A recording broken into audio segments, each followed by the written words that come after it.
God is good, all the time. and all the time. God is good. Amen. Last Sunday we talked all about the church regarding the first part. और पिछले हफ्ते को हम पहले जो हम पाठ से हमने कलीसिया के ऊपर हमने देखे हैं. Today we will complete that message. और आज उस संदेश को हम कंप्लीट करेंगे. And we have seen many things, many points last Sunday about the church. और हम कलीसिया के ऊपर हमने बहुत सारे पॉइंट्स को हमने पिछले रविवार को हमने देखे थे. And we see what is the church. और हमने देखा कि कलीसिया क्या है. The responsibility about the church. और कलीसिया के कर्तव्य वगैरह क्या है. And why the church is important. और हमने देखे कि कलीसिया क्यों जरूरी है. Today आज we are going to see the second part of that message, all about the church. उस संदेश की जो दूसरी जो भाग है उसको आज हम कलीसिया के ऊपर देखेंगे. Let me refresh your mind about the last Sunday's message. और आज मैं पिछले रविवार के जो संदेश थे उसके बारे में मैं आपकी माइंड को रिफ्रेश करने जा रहा हूँ. Last Sunday, पिछले जो रविवार को we reminded ourselves and saw from the Word of God that the church is built upon Jesus Christ. हमने अपने आप को याद दिलाया था कि जो कलीसिया है वो यीशु मसीह के ऊपर स्थापना किया गया है. We saw that the church is a place for discipline. और हमने देखा कि कलीसिया ऐसा जगह है जहाँ पर हम अपने आप को डिसिप्लिन करते हैं. We saw the church is a place where the Lord adds the saved one to it. और हमने देखा कि कलीसिया ऐसा जगह है जहां पर यीशु मसीह नए जो विश्वासी उन लोगों को कलीसिया में ला देते हैं. We saw that the church going through persecution leads to the furtherance of the gospel. और हमने देखा कि कलीसिया को ताड़ना से होकर गुजरना पड़ता है ताकि उन लोग आगे बढ़े. We saw that the church is a place to be edified. और हमने देखा कि कलीसिया ऐसा जगह है जहां पर लोग उत्साहित को प्राप्त करते हैं. Church is a place to assemble for equipping and training. और हमने देखा कि कलीसिया ऐसा जगह है जहां पर लोग मिल करके एक दूसरे को सिखाते हैं, ट्रेनिंग को प्राप्त करते हैं. Church is a powerhouse to pray. और हम देखते हैं कि कलीसिया ऐसा जगह है जहां पर प्रार्थना के लिए एक पावर हाउस है. And church is a place for sharing testimonies. और कलीसिया ऐसा जगह है जहां पर हम अपनी गवाहियों को हम बताते हैं. And today we are going to look at some more of about the church. और आज हम कुछ और भी अधिक हम विषयों को कलीसिया के ऊपर हम देखेंगे. Church is a beautiful thing.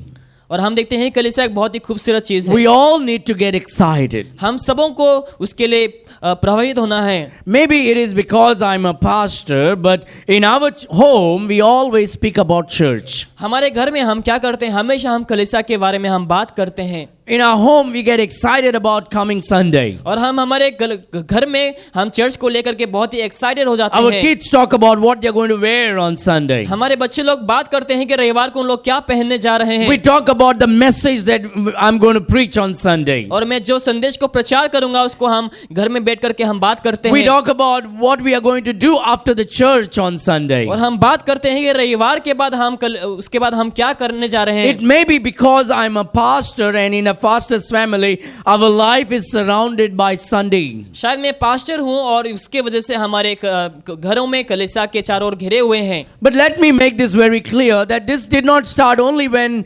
I became a pastor. मैं आपको स्पष्ट तरीके से बताना चाहूंगा कि ये ऐसा नहीं हुआ कि जब मैं पास्टर बना. God is my witness. The day that I got saved, परमेश्वर मेरा विटनेस है जिस दिन मैंने उद्धार को पाया. and the first Sunday when I went to church, जब पहला रविवार को मैंने कलीसिया को गया, I just loved going to church since then. और उस दिन से मुझे कलीसिया जाना बहुत ही अच्छा लगता है. And from that Sunday onwards, और उस रविवार से I always looked forward to be in the church. और मैंने देखा कि मैं हमेशा कलीसिया को जाने के लिए मैं उत्सुक रखता था. And so after the church service, the next thing that I would think about when Sunday is going to come. और रविवार समाप्त होने के बाद मैं सोचने लगता कि रविवार और कब आएंगे. Because I loved church. क्योंकि मुझे कलीसिया पसंद है. Because I love to hear the word of God. क्योंकि मुझे वचनों को सुनना पसंद है. I love to sing the glorious songs of the Lord Jesus Christ. और परमेश्वर की महिमा के लिए मुझे गाने की अच्छा लगता है. I get to meet different people in the church. और कलीसिया में मैं भिन्न लोगों से मैं मिलने के लिए मुझे मिलता है समय. When I was not even a pastor, I saw that so much of people in the church that they were concerned about me. और मैंने देखा कि जब मैं पास्टर नहीं था तभी बहुत से लोग मेरे बारे में सोचते थे उन लोग. And I was able to have responsibility in the church. और मुझे कलीसिया में बहुत सारे कर्तव्य वगैरह थे. And I was not just lover of a church, but I was there early before anybody would come and do everything in the church. मैं केवल कलीसिया का प्यारक नहीं था, लेकिन मैं कलीसिया लोग आने से पहले मैं वहां पर रह करके बहुत सारे कामों को करता था। Opening the door of the church, और कलीसिया के द्वार को खोलना, sweeping the room, और झाड़ू वगैरह मारना, arranging the chairs, और चेयर वगैरह अरेंज करना, setting up the sound और systems, साउंड सिस्टम वगैरह सब सेटिंग करना, putting the hymn books, और बहुत सारे गीत के किताबों को बांटना, welcoming the people. और लोगों को आमंत्रित करना। And I would do that, and then the pastor would come with his family and the people would come. और मैं उसको हमेशा करता था। उसके बाद पास्टर के परिवार और बहुत सारे इससे सदस्य लोग And I आते थे, loved it. और मुझे अच्छा लगता था, I just loved doing it. और मुझे बहुत ही अच्छा लगता था वो And करने when के I लिए। went to the Bible college, उसके बाद मैंने बाइबल कॉलेज को गया, I wanted to serve in the church. और मैं कलीसिया में सेवा करना There was चाहता था। something in me that I loved the church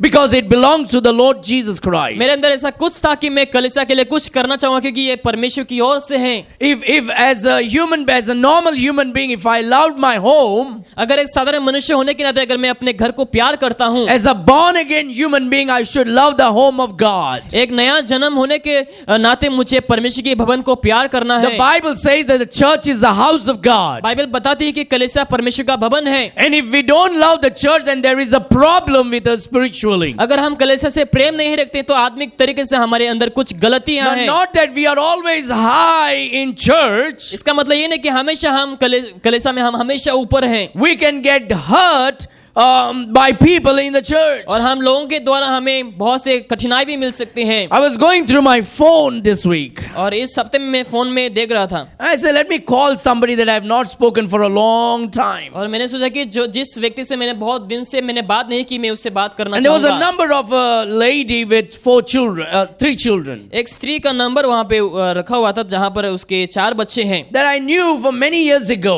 और मुझे वो स्त्री के बारे में बहुत से साल पहले मुझे मालूम था। And I know about this lady, she was all on fire for the Lord and she was all completely, she has given everything for the Lord. और स्त्री के बारे में मुझे मालूम था कि वो परमेश्वर के लिए कितना इच्छुक थी, कितना वो अपने आप को परमेश्वर के लिए देती थी। And I say, oh, let me call this sister. और मैंने सोचा कि मुझे इस सिस्टर को कॉल करना चाहिए। And so I dialed a number and the phone rang. I called her 3 times. She was not answering the call. और मैंने 3 बार फोन किया, उसने फोन को रिसीव नहीं करी। So maybe I thought, maybe she changed the number. It's been many years now. और मैंने सोचा शायद बहुत से साल हो गए तो नंबर भी चेंज कर लिया रहेगा। But then after a while she called back. और कुछ समय बाद वो वापस से फोन की मुझे, And so we shared greetings. और हमने एक दूसरे को ग्रीटिंग्स हमने शेयर किया। So I said, how are you doing? How is your spiritual life? And where do you go to church? और मैंने कहा कि तुम्हारा जीवन कैसा चल रहा है, कैसे हो तुम कहाँ पे चर्च को कहाँ पे जा रहे हो इस समय? And she said, Brother Lawson,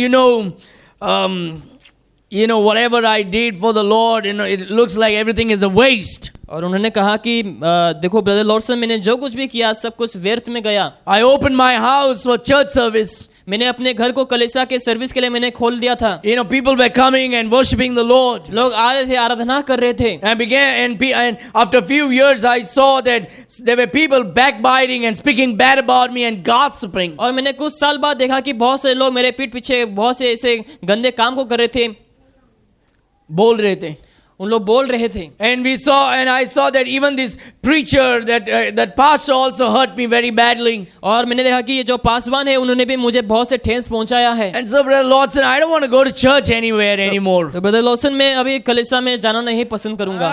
I'm okay sitting at home and reading my Bible and praying. घर में बैठ करके प्रार्थना करके बाइबल पढ़कर मुझे अच्छा लगता है। I've done a lot for the Lord, but these people have hurt me very badly. मैंने बहुत से कुछ कामों को परमेश्वर के लिए किया, लेकिन इस लोगों ने मुझे बहुत से ठेस पहुंचाया है। Now I could have just given a counseling and encouraged. मैं उस स्त्री को मैं काउंसलिंग वगैरह या फिर उत्साह दे सकता था। But at that very moment, I thought the best thing is to be silent. और उस समय मैंने सोचा कि सबसे अच्छा यही होगा कि मैं चुपचाप रहूं, Because these are truth. क्योंकि ये सच्चाई है। People get hurt in the church. लोग कलीसिया में ठेस पहुंचते हैं। People are not perfect. और लोग सिद्ध नहीं है। And in the church there are hypocrites. और कलीसिया में ऐसे लोग हैं जो दिखावटी हैं। And let me make this very clear, dear friend. Everybody here are hypocrites. और मैं स्पष्ट तरीके से आपको बताऊंगा यहाँ पर सब लोग दिखावटी हैं। It's not that we purposely want to be that. इसका मतलब ये नहीं कि हम जानबूझ के हम करते But हैं, in order to escape certain situations of life, we do things for our benefit. लेकिन कुछ चीजों को छिपाने के खातिर हम कुछ चीजों को अपने उपकार के लिए हम कर जाते हैं। Even though if it is not right, we sometimes lie. और ये झूठ बोलना अच्छा नहीं, लेकिन हम कभी कभार हम झूठ It is a बोलते हैं। sin. ये पाप है Which should not be done. और वो जो नहीं करना चाहिए हमें। We are not supposed to gossip. हमें पीठ पीछे लोगों के ऊपर बात नहीं करना It's a है, sin. ये पाप है। But still we love gossip because it's juicy. लेकिन हम फिर भी हम क्या करते हैं, हम लोगों के पीठ पीछे हम बात करते We हैं। always like to talk about other people's story. हम हमेशा लोगों के कहानियों के ऊपर हम बात करना अच्छा लगता है। And that's because our church is made up of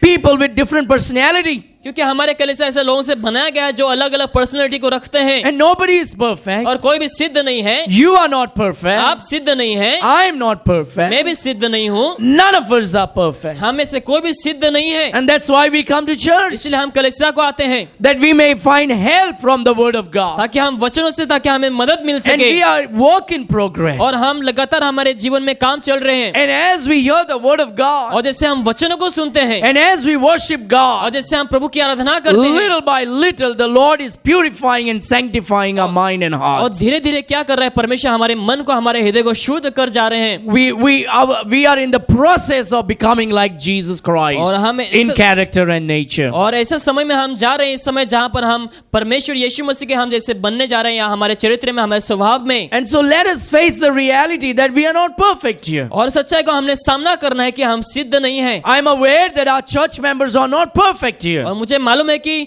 हमारे कलीसिया में ऐसा कोई नहीं जो सिद्ध है। And you should be aware that the man standing in front of you is not at all perfect. और आपको भी जानना है कि जो आपके आगे खड़े हैं वो भी सिद्ध नहीं है। And when we understand these things, और जो हम इस चीजों को समझते हैं, we will easily not get offended by anything and everything that is happening in our life. और हमारे जीवन में जो कुछ भी होते हैं हम उससे हम दोषी नहीं ठहराए जाएंगे। Because when we already know that we will be offended one day or the other, क्योंकि जब हम पहले से जानेंगे कि हमें दोषी ठहरा जाएंगे, we हम will be जानेंगे, prepared for it. हमें उसके लिए तैयार होना है। And we are not going to allow that to affect our spiritual life and relationship. और हमें उससे अनुमति नहीं देना ताकि हमारे आत्मिक जीवन को ठेस पहुंच सके। As a pastor, I can tell stories after stories after stories how I have been offended by church एक members. पास्टर होने के नाते मैं आपको कहानी के ऊपर कहानी बता सकता हूँ कैसे कलीसिया के लोगों ने मुझे ठेस But पहुंचाया I है। can tell you one thing, लेकिन एक चीज मैं आपको बता सकता that the हूँ, Lord Jesus never offended me even once. क्योंकि यीशु मसीह ने मुझे कभी भी दोषी नहीं ठहराया, एक बार And भी so नहीं। my eyes are upon the Lord. तो मेरी नजरें यीशु मसीह के ऊपर हैं। So no matter what people offend me at, चाहे लोग जो कुछ भी मुझसे कहें, God has never offended. परमेश्वर ने कभी मुझे ऑफेंड नहीं किया। And so my author and finisher of faith is Jesus तो Christ. मेरी आखिरी और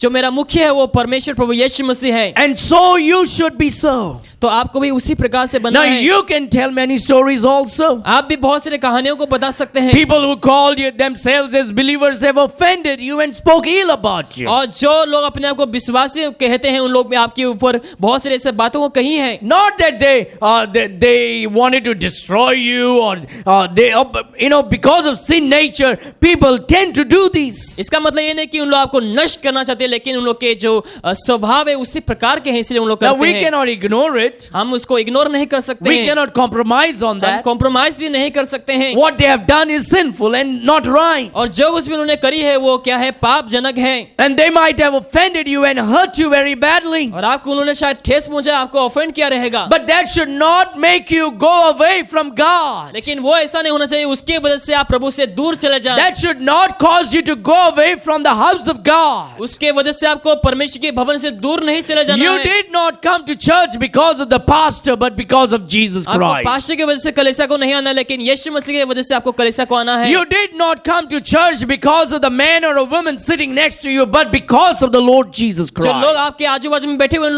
उसके वजह से आपको कलीसिया को नहीं आना है, The लेकिन Bible यीशु मसीह की says वजह through से। much tribulation we shall enter into the kingdom. लिखा है बहुत सारे ऐसे तारनाओं के द्वारा हम परमेश्वर की उस जगह में हम प्रवेश करेंगे। And you might not even know that God may be allowing the situation that you are going going through to shape you and to sharpen you and to bring you unto maturity through those trials of life. शायद परमेश्वर उस हर एक बाधाओं को आपके जीवन में अनुमति दे रहे ताकि आप मजबूत बने और ताकि आप सिद्ध बन सके. And so, my dear friends, I want to encourage you today. तो आज मेरे प्रिय मैं आपको उत्साहित करना चाहूंगा. Keep your eyes on Jesus आपकी नजर को आप यीशु के ऊपर बनाए and रखें let the house of God be in your heart. ताकि परमेश्वर के भवन आपके हृदय में बस जाएं. Don't you ever go away from God's business because of the man or a woman or a child or a boy or a girl that offended you. किसी सदस्य की वजह से आप प्रभु के भवन से या फिर प्रभु के उपस्थिति से आप दूर कभी भी ना जाएं. And so though I knew what to say to that sister, और मुझे मालूम था कि उस सिस्टर को क्या कहना है, I choose not to say anything at that very moment. लेकिन उस समय में मैंने चूज किया था कि मैं कुछ ना कहूं. And I just told her, I know what you're going through is very, very sad and sorrowful and bad. और मैंने कहा कि जो तुम इस समय परिस्थिति से होकर गुजर रहे हो बहुत ही बुरा है, बहुत ही दुखजनक है. And I'll be praying for you. और मैं तुम्हारे लिए प्रार्थना कर रहा हूं. But I encouraged her to not to stay away from God's house. लेकिन मैंने उन्हें उत्साहित किया था कि वो परमेश्वर के भवन से दूर ना रहें. And so, just like that sister, और उस सिस्टर के जैसे ही there are thousands of Christians all over the world. और पूरे संसार में ऐसे बहुत सारे हजारों मसीही हैं. People getting hurt and offended. और लोगों को ठेस पहुंचती है. But we will always get hurt and offended. लेकिन हमेशा हमें ऑफेंड मिलेंगे, हमें ठेस As long पहुंचेंगे. as we are in this earth. जब तक हम इस संसार में रहेंगे. As long as we go to church. जब तक हम कलीसिया को जाएंगे. Because we are going to church with people who are imperfect. क्योंकि हम ऐसे लोगों से हम कलीसिया को जा रहे हैं जो सिद्ध नहीं है. You never stopped going to a particular place because once you got offended.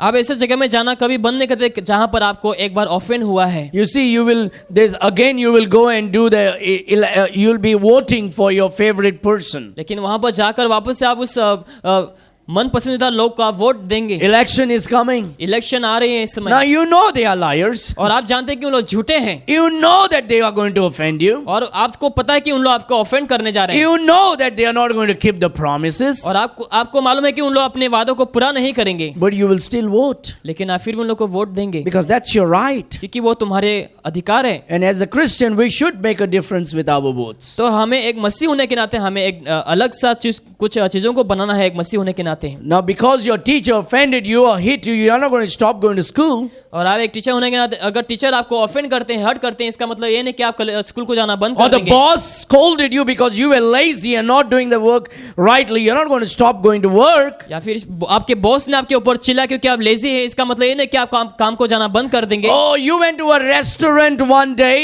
and someone sitting in that restaurant was not very well behaved, you're not going to stop going to any restaurants. आप एक दिन restaurant में गए और एक व्यक्ति आपसे अच्छा वर्ताव नहीं किया, इसका मतलब ये नहीं कि आप रेस्टोरेंट को जाना बंद कर देंगे. You might not go to that particular one, but you will definitely go to some other restaurants. शायद उस रेस्टोरेंट में आप नहीं जाएंगे लेकिन अलग रेस्टोरेंट में तो आप जरूर से जाएंगे.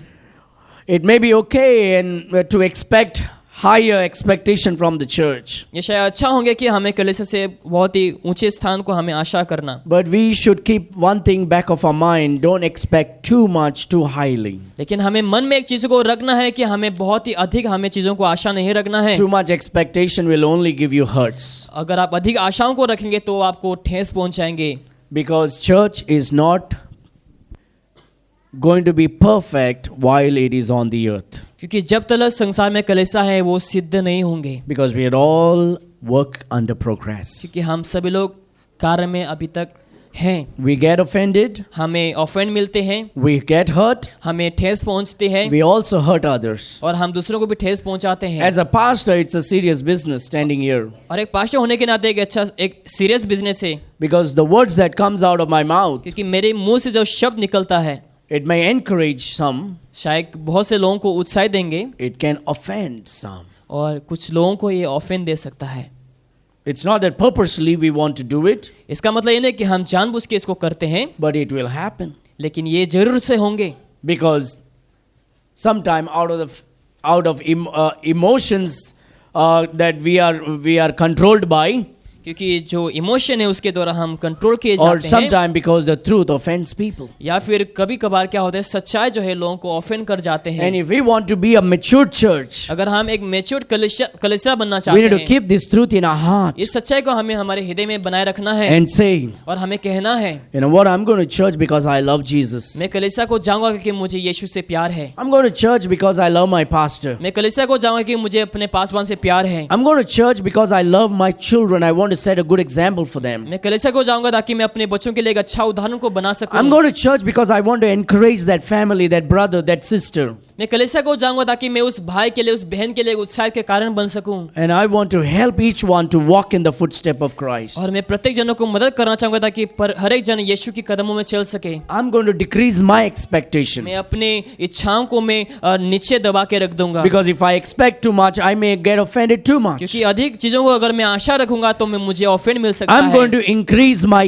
giving of my encouraging words, my ministry, my support, my everything. और मेरी देने में मेरी सहायता करने को मैं हमेशा बढ़ाऊंगा। So when we come to church to give everything to the Lord and to our people, तो हम जब कलीसिया को आते हैं तो हम सब कुछ हम दे देते हैं परमेश्वर को और लोगों को, we will not get offended, तो हमें ऑफेंड नहीं मिलेंगे, but we will grow into maturity. लेकिन हम मैच्योरिटी में हम बढ़ेंगे। All right, that was the introduction. Let's get into some points in all about church. तो वो शुरुआत की बात थी, इस समय हम कलीसिया के ऊपर हम चर्चा करने वाले First हैं। and foremost, church is a place to have a great joy with other Christians. और कलीसिया ऐसा जगह है जहां पर हम दूसरे मसीहों के साथ हम आनंदित को मनाते हैं। Look at Acts chapter 15 verse 3. हम प्रेरितों के काम अध्याय 15 Acts वचन 3 में chapter हम 15 देखेंगे। verse 3.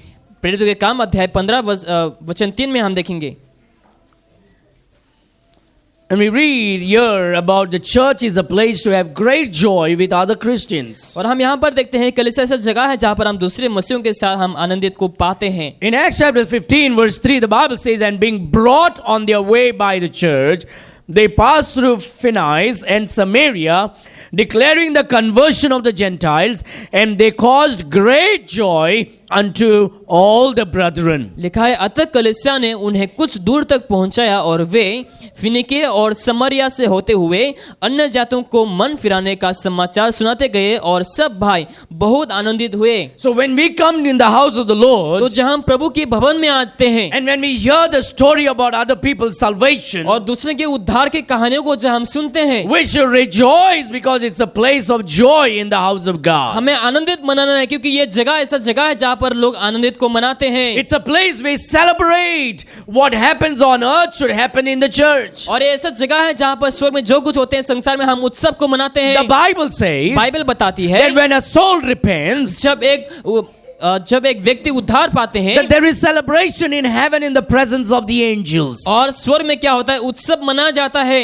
And that is how the church should celebrate on the earth. और उसी प्रकार से संसार में भी हमें कलीसिया को उत्सव मनाना है। It should be a place of joy in the house of the Lord. और ऐसी जगह होना चाहिए जहाँ पर हम आनंदित को मना सके। When we hear God's work in testimony in the lives of others, जब हम लोगों के जीवन के बारे में हम कहानियों को सुनते हैं, when गवाही we को hear सुनते the हैं, testimony about people's salvation, हम लोगों के उद्धार के गवाही को जब हम सुनते हैं, we should rejoice and celebrate in the presence of God. हमें आनंदित मनाना है और खुशियों को, उत्सव को मनाना है प्रभु की उपस्थिति में। A few weeks back, about a month ago, I guess, Nelson texted me and he said, I want to get baptized. और एक महीना पहले करीबन उन्होंने मुझे मैसेज किया और उसने कहा कि मुझे बपतिस्मा लेना है। And I said, are you saved? और मैंने पूछा, क्या तुम उद्धार पाए हो? Are you sure of your salvation? क्या तुम अपने उद्धार को लेकर निश्चित हो? He said, yeah, I'm saved. और उन्होंने कहा कि हाँ, मैं उद्धार पाया हूँ। So just a week or two ago, I asked him, how do you know that you are saved? और एक दो हफ्ते पहले मैंने उन्हें पूछा कि तुम कैसे मालूम है कि तुमने उद्धार पाए हैं? Can you share with me the gospel? क्या तुम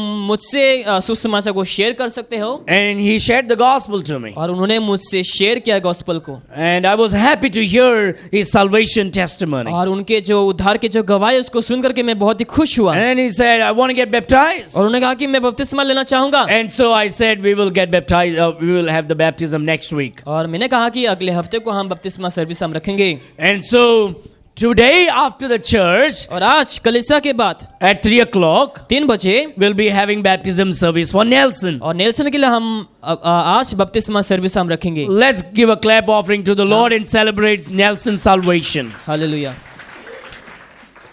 And so we rejoice and we celebrate in people's salvation. तो हम आनंदित मनाते हैं, उत्सव मनाते हैं जब लोग उद्धार पाते हैं।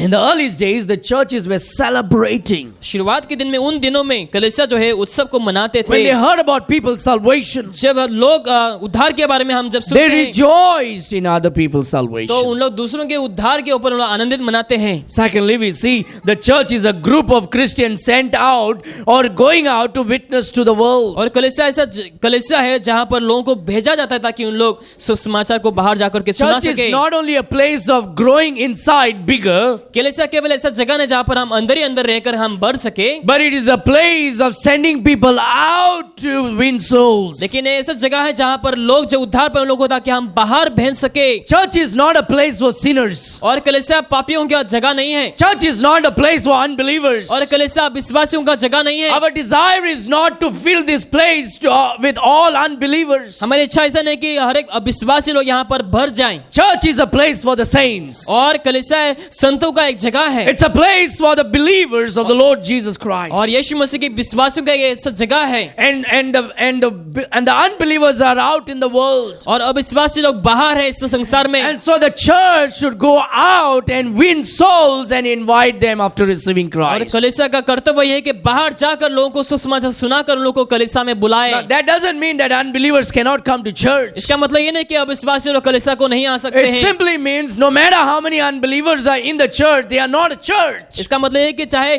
कलीसिया में जितना भी अविश्वासी लोग हैं उन लोग कलीसिया नहीं है। Church is made up of born again Christians. और कलीसिया बनाया गया है जो उद्धार पाए हुए लोगों के ऊपर। The unbelievers can come and hear the word of God. अविश्वासी लोग आकर के वचनों को सुन सकते But हैं, it is the duty of the church to come and assemble as a church in worshiping the Lord. लेकिन ये कलीसिया का कर्तव्य है ताकि यहाँ पर इकट्ठे होकर परमेश्वर के भवन में उपस्थित हो And सके। then go out and win souls by preaching the gospel to the unbelievers. उसके बाद बाहर जाकर के अविश्वासी लोगों को आप सुसमाचार सुनाएं। And look at Acts chapter 15 verse 22. और प्रेरितों का काम अध्याय 15 वचन number 22। Then pleased it the apostles and elders with the whole church to send chosen men of their own company to Antioch with Paul and Barnabas, namely Judas son named Barnabas and Silas, chief men among brethren. 22 में लिखा है, तब सारे कलीसिया सहित प्रेरितों और प्राचीनों को अच्छा लगा कि अपने में से कुछ मनुष्य को चुने, अर्थात यहूदा से बरसबा कहलाता है और सिलास को जो भाइयों में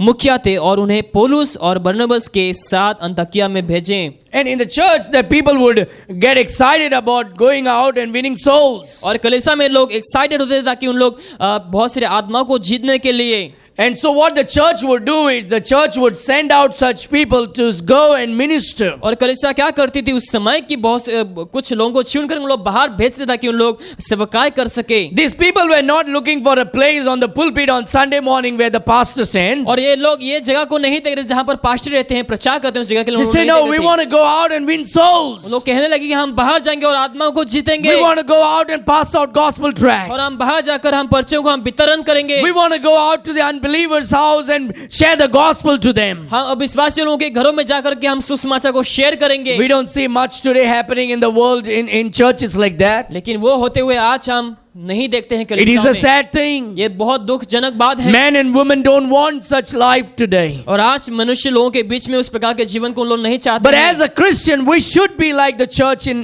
the book of Acts. लेकिन हम एक मसीह होने के नाते हमारे कलीसिया ये प्रेरितों के कलीसिया के जैसा होना We चाहिए। should try our best in going out and winning souls. हमें हमारा बेस्ट देना है ताकि हम बाहर जाकर के ताकि हम आत्मा को जीत Going सके, out of the church into the world and preaching the gospel. और कलीसिया से बाहर जाकर संसार में होकर ताकि हम सुसमाचार को प्रचार करें, And that is how souls will be getting saved. और उसी प्रकार से बहुत सी आत्माएं बचेंगे। We should not look for a comfortable place. हमें कंफर्टेबल प्लेस की हमें देखना नहीं है, We should go out of the camp. हमें बाहर जाना है। हमें Outside the camp is the unbelievers. हमें कैंप के बाहर जाना है जहां पर अविश्वासी लोग हैं। And we need to get out of our comfort zone. हमें हमारे कंफर्ट जोन से हमें बाहर निकलना We need है, to get out of our home. हमारे घरों से हमें बाहर We निकलना need है। to get out of our entertainment. हमें हमारे सारे उत्सवों से हमें बाहर निकलना है and go out. और बाहर जाना है Go out to the village. और गांव में जाना है Go out to the street. और रस्तों में जाना है Go out to our neighbors. और पड़ोसी में जाना है Go to our friends. हमारे दोस्तों के घरों में Go out to जाना our है family. हमारे परिवारों में जाना है And try to share the gospel to them. और सुसमाचार को बताने के लिए आप आशा करें That is the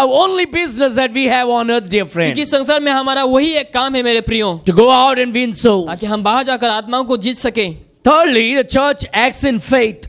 और तीसरा जो है कलीसिया विश्वास में काम करते हैं The church should always act in faith. और कलीसिया हमेशा विश्वास में काम करना है My dear friend, that is our identity. मेरे प्रिय वह हमारे एक पहचान है We walk by faith and not by sight. हम विश्वास से चलते हैं कामों से नहीं Look at Acts chapter 16 verse 5. हम प्रेरितों के काम अध्याय 16 वचन 5 में Acts देखेंगे। chapter 16 verse 5. प्रेरितों के काम अध्याय 16 वचन 5 में देखो The churches are not established by some entertainment or programs or techniques or tricks. और कलीसिया कुछ उत्सव कुछ मनोरंजन के द्वारा स्थापित नहीं किया गया है Churches are established by faith. और कलीसिया विश्वास के द्वारा स्थापना किया गया And we है hear the word of God and the faith increases. जहाँ हम वचनों को सुनते हैं हमारा विश्वास बढ़ जाती है And we use this faith in our day-to-day life. और आज हम उसी विश्वास को हमारे जीवन में हम इस्तेमाल करते The हैं Bible says in Acts chapter 16 verse 5. Bible बताती है प्रेरितों के काम अध्याय 16 वचन 5 में And so were the churches established in the faith and increased in number daily. लिखा है इस प्रकार कलीसिया विश्वास में स्थिर होती गई और संख्या में प्रतिदिन बढ़ती गई They had faith that if they would go out and win soul, God will save the souls and bring them in the house of उन लोगों के God. पास विश्वास था कि अगर उन लोग बाहर जाएंगे आत्माओं को बचाएंगे तो परमेश्वर यीशु मसीह उन लोगों को लाएंगे कलीसिया में And so these churches increased and established in the faith. तो ये कलीसिया जो है वो विश्वास में स्थिर हो गई और संख्या में बढ़ती गई And so the Bible says, and so were the churches established in the faith लिखा है और विश्वास में स्थिर होती गई कलीसियाएं and increased in number daily. और संख्या में प्रतिदिन बढ़ती गई When we will increase in faith, जहाँ हम विश्वास में बढ़ेंगे we will see that there will be an increase in the number of saints. और हम देखेंगे इस संख्या में भी लोग बढ़ने लगेंगे When we as a church will increase in faith, और जहाँ में कलीसिया होने के नाते जहाँ हम विश्वास में we बढ़ेंगे will start serving by faith. हम विश्वास से हम सेवा करने के लिए हम शुरू करेंगे We'll start preaching by faith. हम विश्वास से हम प्रचार करना शुरू We'll start करेंगे obeying by faith. हम विश्वास से हम पालन करना शुरू And we will करेंगे able to see God increasing our numbers daily. और हम देखेंगे प्रतिदिन संख्या में बढ़ने लगेंगे Well, the Lord is doing some work right now in our church. और फिलहाल इस समय परमेश्वर प्रभु यीशु मसीह हमारे कलीसिया में अद्भुत काम को I कर रहे don't हैं know what good God saw in us, but God has been very kind towards us. मुझे नहीं मालूम क्या अच्छा है परमेश्वर ने हमारे ऊपर देखा लेकिन But प्रभु let, यीशु मसीह अच्छा but काम let कर रहे no हैं pride come upon us. लेकिन हमारे अंदर अहंकार नहीं आना But है let us grow more in faith by the word of God. लेकिन हम वचनों के द्वारा हमें विश्वास में और ज्यादा बढ़ना है Let us grow in humility more before the Lord. और हमें नम्रताओं में हमें परमेश्वर आगे हमें बढ़ना है Let our passion be that the people in Goa will turn to Jesus Christ. कि हमारी इच्छा ऐसा होता कि गोवा के लोग यीशु मसीह की ओर आ सके That people will hear the gospel in every corners of this land. ताकि इस जगह में हर एक कोने में यीशु मसीह के बारे में लोग सुन Let us सके have faith about this. और इसके ऊपर हमें विश्वास को रखना है I want you to know that the church is purchased by the blood of Christ. और मैं चाहूंगा कि आप जाने कि हमारे जो कलीसिया है परमेश्वर यीशु मसीह की लहू के द्वारा खरीदा गया है God did not bribe us. और परमेश्वर ने हमें घूस नहीं दिया God bought us. लेकिन यीशु ने हमें खरीदा है He didn't buy us by anything but by His blood. यीशु मसीह ने कुछ चीजों के द्वारा नहीं लेकिन अपने लहू के द्वारा हमें खरीदा है He gave His blood for us. उन्होंने हमें अपने लहू को दिया है Look at Acts chapter 20 verse 28. और हम प्रेरितों के काम अध्याय 20 वचन 28 में हम देखेंगे Acts chapter 20 verse 28. 20 का हम 28 में हम देखेंगे And the Bible says, take heed therefore unto yourselves. लिखा है इसलिए अपनी और पूरे झुंड को चौकसी करो Okay, take heed therefore unto yourselves and to all the flock over which the Holy Ghost has made you overseers to feed the church of God which He has purchased with His own blood. वचन 28 में लिखा है इसलिए अपनी और पूरे झुंड को चौकसी करो जिसमें पवित्र आत्मा ने तुम्हें अध्यक्ष ठहराया कि तुम परमेश्वर की कलीसिया की रखवाली करो जिसे अपने लहू से मोल लिया है Well, here the apostles are writing through the power of the Holy Spirit, inspiration of the Holy Spirit, that the job of a pastor or an elder or a bishop is to feed the people with the word of God. तो यहाँ पे प्रेरित लोग जो है पवित्र आत्मा की अगुवाई में होकर इस किताब को लिखते हैं कि पासवान या फिर बिशप के जो कार्य है वो क्या है लोगों को खिलाना पिलाना है And the Bible makes it very clear that this church is purchased by His own blood. और बाइबल बहुत ही स्पष्ट तरीके से बताते हैं कि जो कलीसिया है यीशु मसीह के लहू के द्वारा खरीदा गया है। This is a Trinity verse. और ये एक ट्रिनिटी का एक वर्स है। You can look at this verse in 3 directions. और हम इस वचन को 3 अलग-अलग डायरेक्शन में आप देख सकते हैं। And this verse tells that God the Father shed the blood. और लिखा है कि इस वचन को अगर आप देखेंगे परमेश्वर पिता ने लहू को बहाया है। It says that the Holy Ghost shed the और blood. दिखाता है कि पवित्र आत्मा ने लहू को बहाया है। The same verse shows that Christ Jesus shed the blood. और वही वचन हमें दिखाता है कि यीशु मसीह ने अपने लहू को बहाया है। If you would only read that verse very minutely, अगर आप उस वचन को पूरे ध्यान तरीके से आप पढ़ेंगे, you'll be surprised that this verse is speaking about God the Father, God the Son, God the Holy Ghost shedding their blood and purchasing the church. और आप सरप्राइज होंगे कि परमेश्वर पिता और परमेश्वर पवित्र आत्मा और परमेश्वर प्रभु यीशु मसीह ने हमें अपना लहू को बहाया हमारे So लिए। if God purchased you and me, अगर परमेश्वर ने हम सबों को खरीदा है, we don't belong to us. तो हम खुद के नहीं हैं, We belong to Christ. हम परमेश्वर के हैं। And let us become Christ. और हमें मसीह के होना है। And let us totally surrender ourselves to Him. और हमें अपने आप को पूरे तरीके से समर्पित करना है। I thank God that you love the Lord Jesus और मैं Christ. प्रभु को धन्यवाद दूंगा क्योंकि आप परमेश्वर से प्रेम रखते हैं। I thank the Lord this morning you are here because you love Him and you are surrendered for His cause. और मैं प्रभु को धन्यवाद दूंगा क्योंकि आप प्रभु को प्यार करते हैं और अपने आप को हमने समर्पित किए हैं। And my prayer this morning is that we will continue to serve the Lord in this manner. और मेरी प्रार्थना ये होगी ताकि हम इसी प्रकार से इसी रीति से ताकि हम लगातार सेवा करें, Continue to love the Lord in this manner. ताकि हम इसी रीति से लगातार यीशु से प्रेम रखें। And perhaps let us push more and do more for the Lord और Jesus. या फिर हम अपने आप को और भी ज्यादा अधिक से हम धक्का देकर के हम यीशु की सेवकाई करें। The church also in the early days met in houses and temples and different और places. शुरुआत के दिनों में उन दिनों में कलीसिया जो है घरों में इकट्ठे होते थे, मंदिरों में इकट्ठे होते थे। If you look at many places in the Bible, अगर आप बाइबल में ऐसे बहुत से जगहों में देखेंगे, the church did not have a church building then. और कलीसिया के पास जो है कलीसिया बिल्डिंग नहीं हुआ The करते थे, church was in poverty. और कलीसिया जो है बहुत ही गरीब ऐसे परिस्थिति The थी, church did not have lot of money then. और कलीसिया के समय में उन लोग के पास बहुत सारे धन नहीं थे। Because of persecution, they had to leave everything and run away and find shelter in some churches. और ताड़ना के वजह से उन लोग बहुत से भिन्न भिन्न जगहों में जाकर कलीसिया को बनाते थे। So they did not have money to build churches. तो उन लोग के पास धन नहीं थे जहां पर उन लोग कलीसिया को बना सके। So this Monday, I actually took my family for a study tour. और सोमवार को मैंने स्टडी टूर में मेरे परिवार को मैंने लेकर के गया। So I took them to Old Goa. तो मैंने उन सबों को ओल्ड गोवा में लेकर के गया। And when we went to Old Goa, I took them to this St. Augustine's Tower. और उस टावर में मीनार में मैंने उन लोगों को परिवार को लेकर के गया। I was doing a lot of research on the early Christians in Goa. तो मैं रिसर्च कर रहा था कि शुरुआत के दिनों में गोवा के मसीह लोग कैसे थे। And I've been taking many notes about this study. और इस स्टडी के ऊपर में बहुत सारे नोट्स लिखा हुआ है। In my study, I found out that before the Roman Catholic Church came to Goa, there were Jewish people and born again Christians in Goa. और मेरी स्टडी में मैंने पाया कि यहाँ पर गोवा में कैथलिक आने से पहले बहुत सारे यहूदी थे और बहुत सारे born again मसीह लोग थे। During the time of Queen Esther the Queen, there were Jewish who had migrated to Goa then. और एस्तर द क्वीन के समय में यहाँ पर क्या हुआ, यहूदी लोग यहाँ पर आए हुए थे। And there were a lot of business taking place in Goa. और गोवा में से बहुत सारे बिजनेस हुआ करते थे। The Jewish people had a settlement in Arambol. और आरामबोल में जूइश लोग वहाँ पर रहा करते थे। And if you go even now, you will see Jewish thumbprints in Arambol. अगर अभी भी आप जाएंगे आरामबोल में, वहाँ पर आप उन लोग के थंबप्रिंट को आप देख पाएंगे। Goa was the old Goa was the capital of Goa before Panjim. और पेंजिम से पेंजिम अभी कैपिटल है, उस समय ओल्ड गोवा कैपिटल हुआ करता था। And so I will not go into complete detail about it, but I wanted to go there and get some ideas about this, what I'm studying about. तो जो मैं स्टडी कर रहा हूँ उसके ऊपर मैं और भी बहुत सारे ऐसे चीजों को प्राप्त करने के लिए गया हुआ था। If you ever go to the broken tower of St. Augustine, Old Goa, अगर टूटे हुए उस मीनार में अगर आप वहां पर कभी भी अगर आप जाते हैं, you see when the Portuguese came, they drew out the Augustine orders out of Goa. तो जब The Augustine order, that one group of the priesthood, और जो they were sent out by the Portuguese out of Goa. जो वहां पर Augustine के जो ऐसे ग्रुप वगैरह थे उन लोगों को बाहर भेजा गया था गोवा से। So which means the Portuguese Catholic did not like the Augustine Catholics, so-called Catholics. इसका मतलब जो उन लोग ने उस लोगों को, अगस्तीन के लोगों को उन लोगों ने पसंद नहीं किया, गोवा के लोगों ने, because from that line many believers came out. क्योंकि उस लाइन से वैसे बहुत सारे विश्वासी बाहर निकले।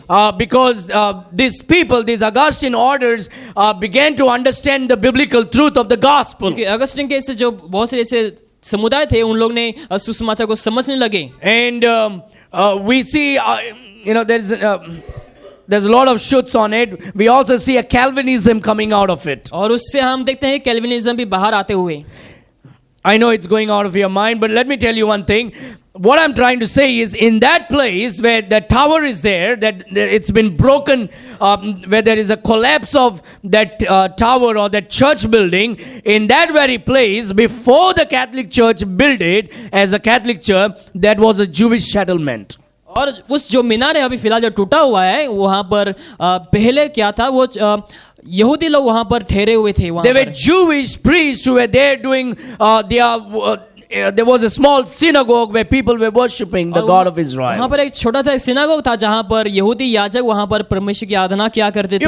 If you will enter into the remains of that, you will feel the place of sanctification, a place where they collected waters to wash their feet and their hands before they went to offer their offering. अगर आप उस जगह में प्रवेश करेंगे, उन लोग offering करने से पहले उस जगह में आप जहां पर उन लोग अपने आप को सैंक्टिफाई करते धोते थे, तो उस समय आप अलग ही महसूस करेंगे। There are at least more than 3 places where they had this small little pool where they collected water so they can wash and sanctify themselves before they went to offer sacrifices. तो वहां पर एक 3 छोटे-छोटे ऐसे नदी के जगह हैं जहां पर उन लोग अपने आप को शुद्ध करते थे ऑफर करने से पहले। I had gone before and I never had this knowledge about it when I was in school and college. पहले भी मैं गया हुआ था, लेकिन इसके ऊपर मुझे कोई नॉलेज नहीं थी। But the last couple of months, almost a year when I've been studying this, I figured out from many books that there were Jewish settlements in that area. तो कुछ साल मैंने स्टडी करने के बाद मुझे मालूम हुआ कि वहां पर बहुत सारे यहूदी लोग रहा करते थे। And then later on they were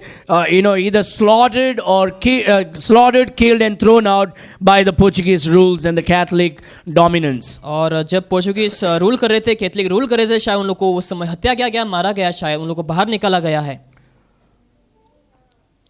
And so, why did I say all these things? So there were Jewish people who had come to Goa. तो हम देखते हैं कि यहूदी लोग वहां पर गोवा में आए हुए थे। And what I'm trying to say is, they would, in the early days, the Jewish Christians or the Christians, they met in homes and temples. तो उस समय के जो मसीह होते, शुरुआत के जो मसीह होते, उन लोग टेंपल में, घरों में उन लोग मिला करते थे कलीसिया के लिए। We also saw there is a Saint Rock in that place. There's a photo and all these things. और वहां पर एक सेंट रॉक करके चट्टान है, वहां पर हमने देखा हुआ है वहां पर। So I found my ancestor in the Catholic Church. तो उस जगह में जो मैं देख रहा था, उसको मुझे मिला है। And this saint had a dog. और उसके पास एक कुत्ता हुआ करता था। What was his name? You forgot. Okay. So the saint had a dog, and this dog would bring food for the saint called Rock. और उस सेंट के पास एक कुत्ता हुआ करता था जिसका नाम रॉक था, उसके लिए वो खाना लाया करता था। And say, I told my kids, look at this is our ancestors. तो मैंने बच्चों को कहा, देखो ये हमारा एंसेस्टर है। So in the early days, the people met in houses and temples to worship God. तो उस शुरुआत के दिनों में लोग मंदिरों में और घरों में कलीसिया के लिए मिला They करते didn't थे। have church buildings. उन लोग के पास कलीसिया का एक बिल्डिंग नहीं था। Look at Romans chapter 16 verse 5. और रोमियो के पत्री 16 का 5 में देखो। Let's do it quicker if you want to go home soon. हम जल्दी करेंगे, अगर आप घर को जाना चाहते हैं आप जल्दी करिए। Romans chapter 16 verse 5, the Bible says, likewise greet the church that is in their house. लिखा है, इस कलीसिया को भी नमस्कार जो उनके घर में है। Look at Colossians 4:15.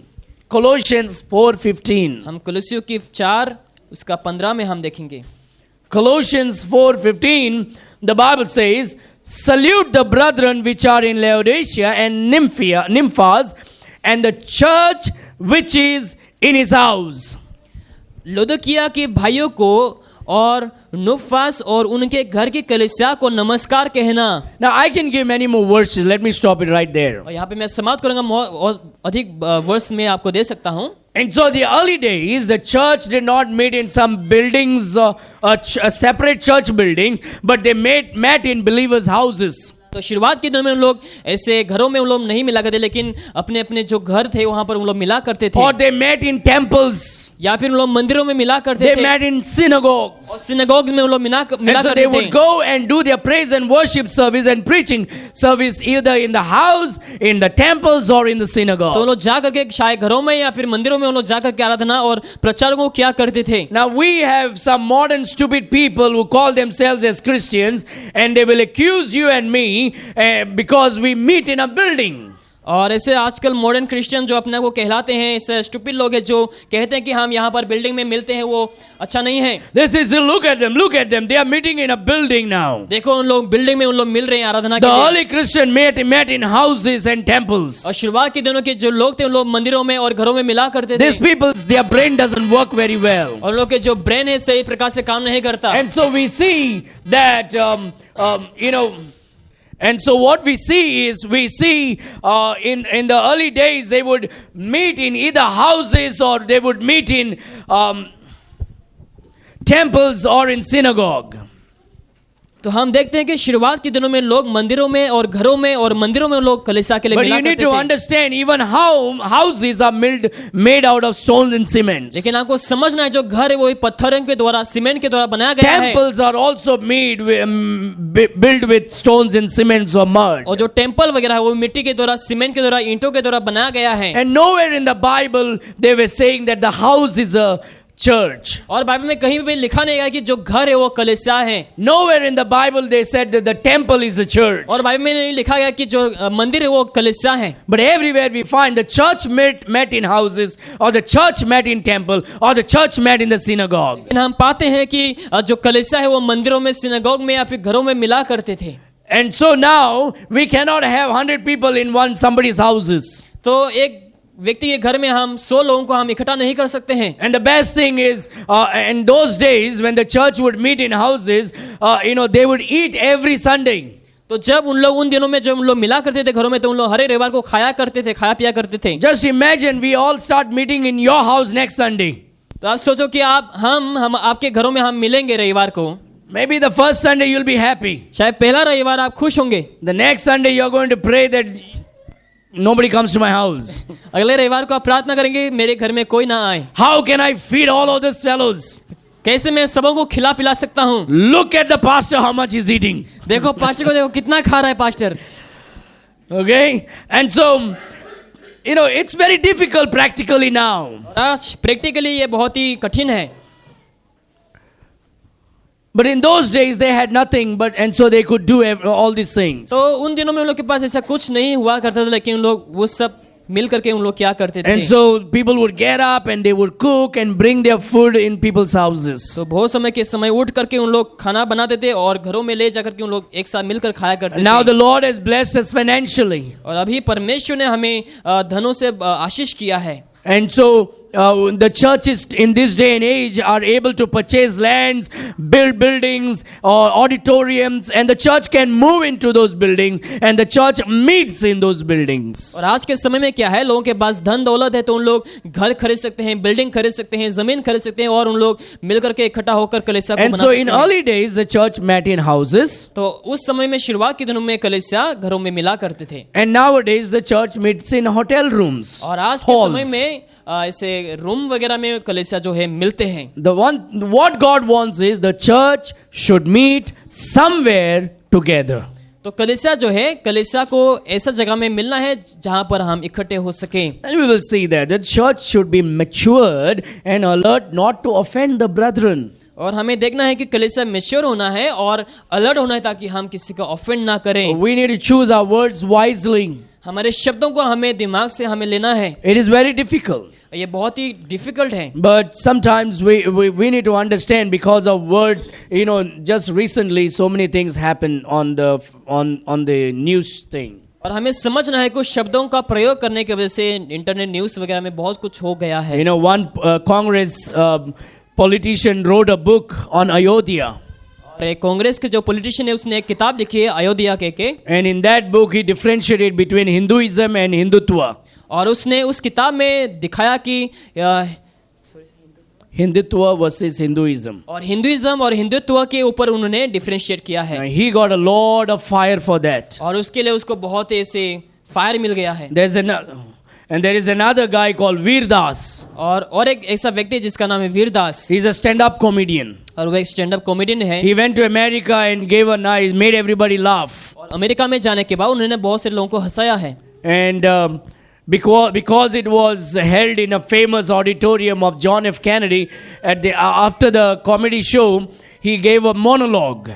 और उस ऑडिटोरियम बहुत ही अच्छा था, काफी था। उसके बाद उन्होंने मोनोलॉग ऐसा कुछ उन लोग को बताया And he है। spoke about two India. और उन्होंने दो भारत के बारे में उन्होंने बातचीत की, The good side of India और भारत के अच्छे साइड को लेकर के and the bad side of India. और भारत के जो बुरे हैं उसको लेकर के। And it is truth with everything, everywhere. और ये सच्चाई है हर एक जगहों में। We cannot deny the fact. हम सच्चाई को हम इनकार नहीं कर सकते। But then he is under fire now for that also. तो उसकी वजह से उसके खिलाफ बहुत सारे अभी हो चुके हैं And people getting offended. और लोग ऑफेंड हो रहे हैं। And so of course the truth will offend and hurt everybody. और सच्चाई है कि जो सच है वो लोगों को ऑफेंड करेंगे। I'm not recommending or I'm not saying anything. I'm just saying Veer Das did that and now he is under fire. तो मैं आपको रिकमेंड नहीं कर रहा हूँ, लेकिन वेदास ने वो किया और अभी उसके खिलाफ बहुत से ले हैं। But as a church we should be matured and alert not to offend the brethren. तो एक कलीसिया होने के नाते हमें मैच्योर होना है और अलर्ट होना है ताकि हम किसी को ऑफेंड ना करें। The Bible says in 1 Corinthians chapter 10 verse 32. और पहला कुरिन्थियों 10 का वचन 32 में लिखा है। 1 Corinthians chapter 10 verse 32. पहला कुरिन्थियों अध्याय 10 वचन 32 में लिखा है, Give none offense neither to the Jew nor to the Gentiles nor to the church of God.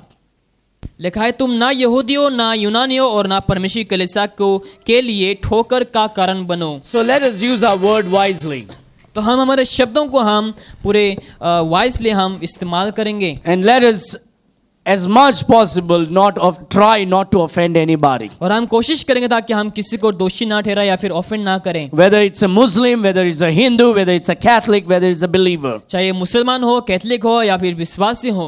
But let us not compromise on the truth. लेकिन हम सच्चाई को लेकर हम कॉम्प्रोमाइज नहीं करेंगे। Now, if because of truth people are getting offended, we cannot help. अगर लोग सच्चाई की वजह से ऑफेंड हो रहे तो हम उसको हम कुछ नहीं कर But सकते हैं। unnecessarily don't do that. लेकिन जब जरूरत नहीं होंगे उस समय आप ऐसा ना करिए। Don't say what you're not supposed to say. जो आपको नहीं कहना है वो आप मत कहिए। Don't do what you're not supposed to do. जो आपको नहीं करना है आप मत करिए। Say what you're supposed to say. और जो आपको कहना है वही आप कहिए। And do what you're supposed to do. और आप वही चीजों को करें जो जिसको आपको करना है। And we need to do as much as possible, try to love our brothers and sisters and encourage our brothers and sisters. और हमें कोशिश करना जितना हो सके ताकि हम हमारे भाइयों को उत्साहित करें और प्यार करें। And if you have offended any of the brothers or sisters, you should be quick to ask for apology and forgiveness. अगर आपने अपने भाई बहनों को अगर आपने ऑफेंड किया है तो आप उसी समय आप तुरंत क्या करिए, उनसे क्षमा मांगिए। Now that is how we build together. That's how we grow stronger and into maturity. और उसी प्रकार से मैच्योरिटी में हम बढ़ते हैं और मजबूत बन जाते हैं। People who are strong and matured will apologize. और जो लोग मजबूत हैं, जो मैच्योर हैं, उन लोग अपोलोजाइज करेंगे। Okay, now church is a place to edify every Christian. और कलीसिया ऐसा जगह है जहाँ पर उन लोग विश्वास को स्थापना करते हैं हर एक जगह Whatever you are doing, पे। जो कुछ भी आप कर रहे हैं whatever you say, और जो कुछ भी आप कहते हैं, whatsoever you do, it should be done for the edification of the church. जो कुछ भी आप करते हैं वो कलीसिया के अच्छा स्थापना उत्साह के लिए होना चाहिए। Look at 1 Corinthians chapter 14.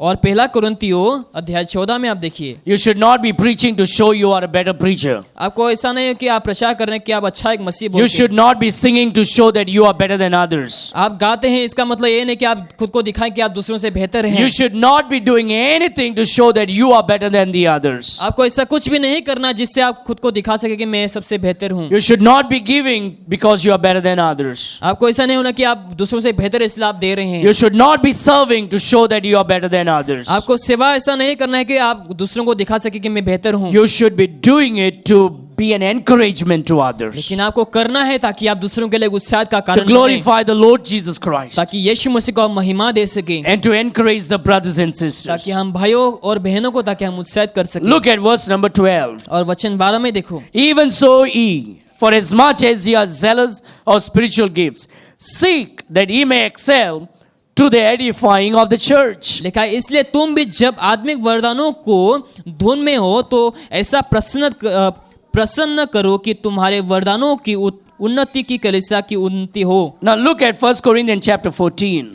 और पहला कुरिन्थियों अध्याय 14 में देखो, 1 Corinthians chapter 14 पहला कुरिन्थियों अध्याय 14 and verse number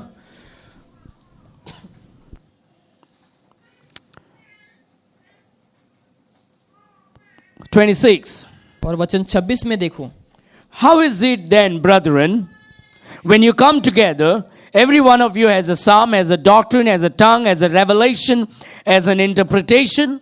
Let all things be done unto edifying. लिखा है, इसलिए हे भाइयों क्या करना चाहिए जब तुम इकट्ठे होते हो तो हर एक को हृदय में भजन या उपदेश या अन्य भाषा का प्रकाश या अन्य भाषा का अर्थ बताना रहता है, सब कुछ आत्मिक उन्नति के लिए होना चाहिए। Whether you're preaching, चाहे आप प्रचार करें, whether you're singing, चाहे आप गाएं, whether you're giving testimony, चाहे आप टेस्टिमनी दें, whether you're reading, चाहे आप पढ़ें, whether you're giving, चाहे आप दें, whether you're serving, चाहे आप सेवा whether करें, you're helping, चाहे आप मदद कर रहे in हैं, everything, सब कुछ में it should be for the edification of the church. और कलीसिया के उन्नति के कारण बनना है। That is the only purpose what we serve when we serve here. और जब हम सेवा करते हैं वही एक उद्देश्य है हमारा। When we are playing music, जब हम म्यूजिक बजाते हैं putting the sound, और साउंड लगाते हैं singing song here, और यहाँ पर गाना गाते हैं, collecting the offering, offering collect करते हैं or standing there and doing the video, और वहाँ पर पीछे रह करके वीडियो or करते हैं someone taking a picture. और कोई पिक्चर लेते हैं, It should be done for the edification of the church. और वो कलीसिया की उन्नति के लिए होना चाहिए। And so we need to understand it's an important thing. और हमें समझना है कि बहुत ही जरूरी एक चीज है हमारे लिए। Church is not a place of confusion but peace. कलीसिया एक ऐसा जगह नहीं जहाँ पर हम कंफ्यूज होए, लेकिन शांति का In जगह the है। church there should be no confusion. और कलीसिया में कोई कंफ्यूजन नहीं होना चाहिए। In our worship people should not think, oh, this is worldly. और हमारे कलीसिया में नहीं समझना है कि जो आराधना कर रहे हैं वो संसारिकता जैसा है। In the church when people and the unbelievers come, they should not get confused and say, man, I thought this is a house of prayer, but look, they are dancing like they are come for disco dance. जब अविश्वासी लोग यहाँ पर आएंगे, जब हम यहाँ पर मिल करके गए, उन लोगों को नहीं समझना है कि अरे ये देखो ये तो संसार के जैसा है, डिस्को जैसा है। Go open your TV channel today. और आज तुम टीवी चैनल को खोल के देखो, Go to that God TV. और गॉड टीवी में आप जा करके देखो, Or go to that Rofe TV. Rofe TV में आप जा करके देखो, Or go to any of the so-called Christian channels today. और ऐसे जो सो कॉल्ड क्रिश्चियन बहुत सारे ऐसे चैनल है उसमें जा करके आप देखो। What do you see on the stage? आप स्टेज में क्या देखते हैं? You see girls wearing immodest clothes and dancing up and down saying, holy, holy Jesus. आप देखेंगे कि जो लड़की लोग है सही तरीके से कपड़े नहीं पहनते, लेकिन और होली होली करके उन लोग डांस करते हैं। And it's like they are come for this Saturday night disco. There are flashing lights on them. ऐसा लगता है कि उन लोग शनिवार के डिस्को क्लब में आए हैं और पूरा लाइट जले हुए हैं वहाँ पर। The Lord doesn't do that. और परमेश्वर वो नहीं करता। Church should not be such a place. और कलीसिया उस प्रकार की जगह नहीं बनना है। It's not a place that should look like a bar and restaurant. और ऐसा जगह नहीं दिखना है जहाँ पर बार रेस्टोरेंट जैसा। A church is a place of worship. और कलीसिया ऐसा जगह जहाँ पर हम आराधना करते There हैं। should be no confusion. और कलीसिया में कोई कंफ्यूजन नहीं होना For चाहिए। God is not the author of confusion, but of peace, as in all churches of the saints. परमेश्वर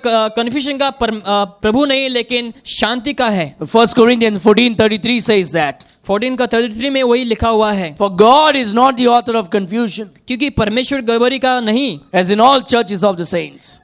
परंतु शांति का परमेश्वर है। Now when we come to the church, जब हम कलीसिया को आते हैं, you see every Sunday we are collecting offering. आप देखते हैं कि हर एक रविवार को हम ऑफरिंग कलेक्ट करते Why हैं। do we do that? क्यों हम वो करते हैं? Because the churches did that all the time. क्योंकि कलीसिया वही हमेशा किया करते Some थे। people try to show that they are better than the other pastors. और बहुत से लोग दिखाते हैं कि उन लोग दूसरे पासवानों से बेहतर हैं। Oh, we don't collect offering. हम ऑफरिंग कलेक्ट नहीं करते हैं। We don't collect offering. We don't pass the buckets. हम बास्केट को हम पास नहीं करते हैं, तो उधर नहीं रखते हैं। And so they try to prove that they are better than the others. उन लोग प्रूफ करना चाहते हैं कि उन लोग दूसरों से बेहतर हैं। Almost like we are in competition. ऐसा लगता है कि उन लोग कंपटीशन में हैं। But what they are doing is they are crippling the Christians from obeying God's word. लेकिन लगता है ऐसा है कि उन लोग परमेश्वर को पालन करने में उन लोग निचोड़ के रख दिए Look at हैं। 1 Corinthians chapter 16. और पहला कुरिन्थियों अध्याय 16 में देखिए। And that's why what we need to do is every Monday onwards, we need to plan when we come to church. We need to plan for the offering. इसलिए हमें जब हम रविवार को आने से पहले हमें प्लान करना है कि हमें क्या देना है, कैसा देना है। My friends, let me give this to you and say that the offering also is one of the most important part and parcel of worship, dear beloveds. मैं आपको बताना चाहूंगा कि जो ऑफरिंग है वो एक आराधना का एक हिस्सा है मेरे प्रियो, बहुत ही महत्वपूर्ण हिस्सा है। Now we cannot worship God without giving. Try to understand that. बिना देके हम प्रभु की आराधना नहीं कर सकते मेरे प्रियो। You cannot worship God without giving. आप प्रभु की आराधना नहीं कर सकते Now बिना if you are a देके। child, we understand. अगर आप बच्चे हैं तो हम समझते हैं, But if you are working, लेकिन अगर आप काम कर रहे हैं or if you are getting money in one way or the other, अगर आप कुछ तरीके से आप पैसा प्राप्त कर रहे हैं, or you are making money by giving things in rent, और या फिर आप रेंट में दे करके पैसा को पा रहे हैं, you are making money. तो आप पैसा आप लाभ कर रहे हैं, It's because God has blessed you with that. क्योंकि परमेश्वर ने आपको आशीष किया And है। you need to consider that you need to thank God for what God has given you. तो आपको समझना है जो प्रभु आपके जीवन में कर रहे हैं उसके लिए आपको धन्यवाद देना है प्रभु As को। Christian, we should never be giving excuses on our stinginess. और एक मसीह होने के नाते हमें आलसियों को या फिर हमें बहाना नहीं देना है। We should find more opportunity how I can truly be a blessing for the Lord. और आपको ढूंढते रहना है कि मैं एक मसीह लोगों के लिए मैं कैसा आशीष के कारण बन सकूं। The reason why I'm saying is don't come under some false teaching where people manipulate your mind. मैं आपको सावधान करूंगा कि बहुत से लोग ऐसे जो झूठे शिक्षक हैं उन लोग के अधीन में आप ना आ जाइए। Giving is never sinful or wrong. और जो देना है वो कभी भी गलत नहीं है, कभी भी पाप नहीं है। In whichever testament it is, चाहे वो कौन सा भी कराने में है, it is obedient to God's word. ये परमेश्वर की ओर वचन की ओर एक आज्ञाकारी Look at है। verse number 1. वचन 1 में देखो। Now concerning the collection for the saints, as I have given order to the churches of Galatia, even so do ye. लिखा है अब उस चंदे के विषय में जो पवित्र लोगों के लिए किया जाता है, जैसी आज्ञा मैंने गलातिया के कलीसियाओं को दी है वैसे ही तुम भी करो। Apostle Paul is writing, church in Galatia are doing, I want you also Corinthians to do it. और पौलुस कहता है कि जैसे गलातिया के कलीसिया के लोग करते हैं तो यहाँ के जो कलीसिया हैं वो भी क्या करें। So what do I do? तो मुझे क्या करना है? Verse number 2. वचन 2 में देखो। Upon the first day of the week. सप्ताह के पहले दिन, Now that is Sunday. और वो रविवार है, That's the Lord's day. और वो प्रभु का दिन है। Upon the first day of the week, let every one of you lay by him in store, as God has prospered him, that there be no gatherings when I come. लिखा है सप्ताह के पहले दिन तुम में से हर एक अपनी आमदनी के अनुसार कुछ अपने पास छोड़ो करे कि मेरे आने पर चंदा ना करना पड़े। We should always give from our prosperity, हमारे प्रॉस्पेरिटी से हमें हमेशा देना है, not from what is left over. इसका ऐसा नहीं कि जो बच गया उससे हम दें, We should always give more. लेकिन हमें हमेशा अधिक देना है। All right, I don't want to spend more time over there. यहाँ पर मैं और ज्यादा समय नहीं बिताऊंगा। Look at verse. Another thing is the church is a picture of a family. और कलीसिया हमारा परिवार का एक छवि है। Church is a picture of family. हमारा परिवार का कलीसिया एक छवि Look at है। Ephesians 5:24 and 26. इफिसियों के हम पुस्तक देखेंगे अध्याय 5 वचन 24 में हम देखेंगे। Just two more and then we are done. 2 वचन हम देखेंगे, उसके हम समाप्त करेंगे यहाँ These पर। and one more. इस वचन और एक आखिरी वचन Ephesians chapter 5 verse 24, 25, 26. हम इफिसियों के 5 वचन 24 से हम देखेंगे। Church is a picture of a family. और कलीसिया परिवार का एक छवि है। My dear friend, okay, let's read the verse first. हम वचन को पहले पढ़ेंगे। Verse 24. वचन 24, Therefore, as the church is subject unto Christ, पर जैसे कलीसिया मसीह के अधीन है, so let the wives be to their own husbands in everything. वैसे ही पत्नियां भी हर बात में अपने अपने पति के अधीन रहें। And look at 25. Husbands, love your wives, even as Christ also loved the church and gave himself for it. वचन 25 में लिखा है पतियों अपने अपने पत्नी से प्रेम रखो जैसे मसीह ने भी कलीसिया से प्रेम करके अपने आप को उसके लिए दे दिया। Verse 26, that he might sanctify and cleanse it with the washing of water by the word. लिखा है 26 में कि उसके वचन के द्वारा जल से स्नान से शुद्ध करके पवित्र बनाए। A church is a picture of a family. कलीसिया परिवार का एक छवि है। My dear friend, when you get married to a woman, मेरे प्रिय, जब आप एक स्त्री से शादी करते हैं, you are marrying a woman with a baggage of sin. आप एक ऐसे स्त्री से शादी कर रहे हैं जो पूरे पाप से भरे हुए You हैं। cannot find any perfect woman anywhere in the world. इस संसार में आप ऐसा सिद्ध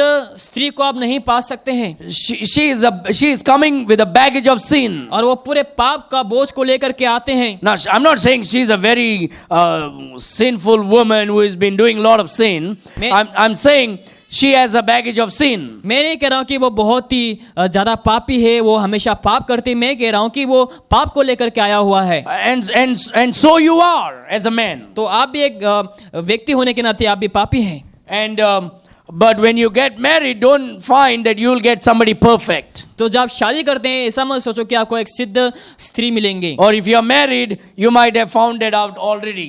अगर आप शादीशुदा हैं तो आपको पहले से पाया हुआ You है, found out that your wife is not fallen from heaven. और आपने जान चुका है कि आपके जो पत्नी है वो स्वर्ग से गिरा है। गिरा नहीं है, गिरा नहीं है। ये शादी नहीं किया इसलिए ऐसा बोल रहा है। शादी के बाद सब पता चलेगा। And so the Bible says in verse 24, और बाइबल कहती है वचन 24 में, therefore as the church is subject unto Christ, पर जैसे कलीसिया मसीह के अधीन है, so let the wives be to their own husbands in everything. वैसे ही पत्नियां भी हर बात में अपने पति के अधीन रहें।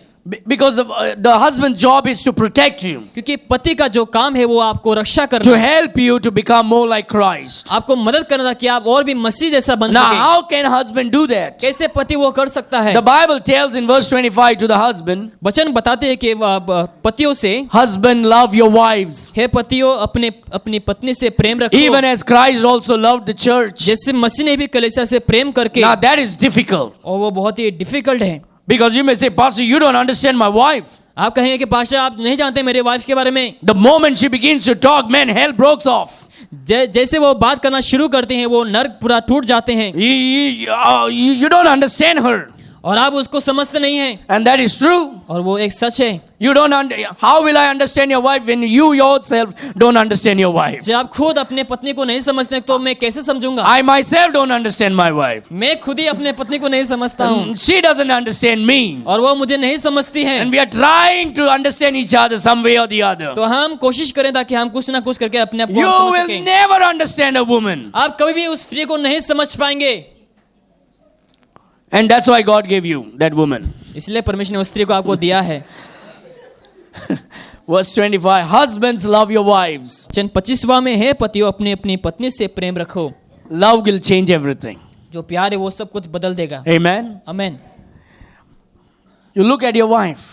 अपने पत्नी को आप देखिए, If she is glowing, अगर उसको ग्लोइंग हो रहा है, is because you are loving her and keeping her good. इसका मतलब आप उन्हें उससे प्यार कर रहे हैं, उन्हें आप अच्छे तरीके से रख रहे हैं। Your wife's face is like a flower in the garden. आपकी जो पत्नी की जो चेहरा है वो गार्डन के जो फ्लावर है उसके जैसा है। You look at the flowers on the garden. आप In the garden. आप गार्डन वगैरह में अगर आप फ्लावर वगैरह को देखेंगे, If that flower is glowing, अगर वो फ्लावर जो है वो बहुत ही अच्छे हो रहे हैं, it means the gardener is taking care of that plant. इसका मतलब जो गार्डनर है वो सही तरीके से उसका देखभाल कर He रहे is हैं watering it well. और अच्छे तरीके से पानी दे रहे हैं He is giving manure. और ऐसे दवाओं को दे रहे हैं He is taking care of it. और अच्छे तरीके से देखभाल कर रहे हैं। Then the plant will grow well. तो जो झाड़ है वो अच्छे तरीके से The उगेंगे flower will be good, और beautiful. जो फ्लावर है बहुत ही अच्छे होंगे It will glow.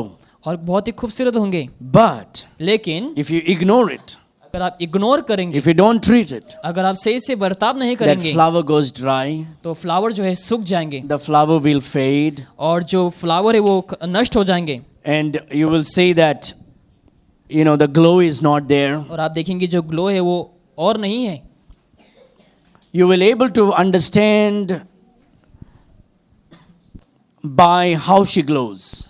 आप समझ पाएंगे कि किस प्रकार से वो ग्लो करती है, उसके द्वारा आप समझ पाएंगे। So it is not the problem with the woman, it is the problem with the man. तो यह स्त्री से लेकर समस्या नहीं, लेकिन आपको लेकर के एक समस्या है। When you stand before God, जब आप प्रभु के आगे खड़े रहेंगे, when a woman stands before God, जब स्त्री परमेश्वर के आगे खड़े रहेंगे, God is going to hold the husband accountable for woman's life. तो परमेश्वर जो है स्त्री को लेकर के आपको परमेश्वर पकड़ेंगे तभी। When Eve went away to that garden and ate that forbidden fruit, जब हवा बाहर जा करके उस मना किए हुए फल को खा लिए, God held Adam responsible for her. तो परमेश्वर ने उसके लिए आदम को उस समय पूछा है। So, the Bible tells the husband should love the wives. तो बाइबल बताती है कि जो पति है वो अपने पत्नियों से प्रेम रखना A है। husband that will love the wife, जो पति अपने पत्नी से प्रेम रखता है she will be stimulated to be obedient to the husband. उसको ऐसा अनुभव होंगे ताकि वो अपने पति से वो आज्ञाकारी बने। If the wife will be submissive to the husband,